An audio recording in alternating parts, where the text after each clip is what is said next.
BC సాధన కోసం ఈ నెల 4, 5, 6, 7 తేదీల్లో హైదరాబాద్లోని ఇందిరా పార్క్ వద్ద జరగనున్న 72 గంటల నిరాహార దీక్షలో పాల్గొనాలని తెలంగాణ జాగృతి యునైటెడ్ పూలే ఫ్రంట్ కో-కన్వీనర్ నరసింహ పిలుపునిచ్చారు.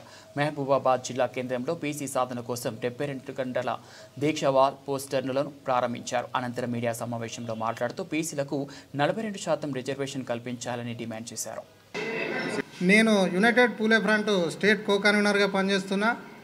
ప్రస్తుతము బీసీలకు 42% రిజర్వేషన్ కల్పిస్తామని కేంద్ర రాష్ట్ర ప్రభుత్వాలు తమ మొండి వైఖరితో జరపడం జరుగుతుంది.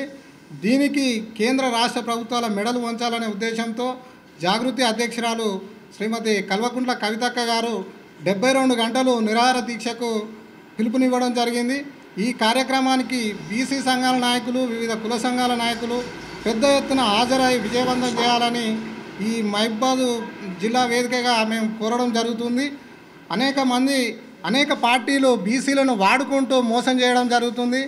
ఈరోజు కేంద్ర రాష్ట్ర ప్రభుత్వాల మెడలు వంచాలనే ఉద్దేశంతో పార్టీకి, ఫ్యామిలీకి, అంతేకాకుండా 72 గంటలు అన్నపానీయాలకు కూడా దూరంగా ఉండి బీసీల కోసం కొట్లాడుతున్న కవితక్క గారికి యావత్ కుల సంఘాలన్నీ మద్దతు ఇవ్వాల్సిన అవసరం ఎంతైనా ఉంది.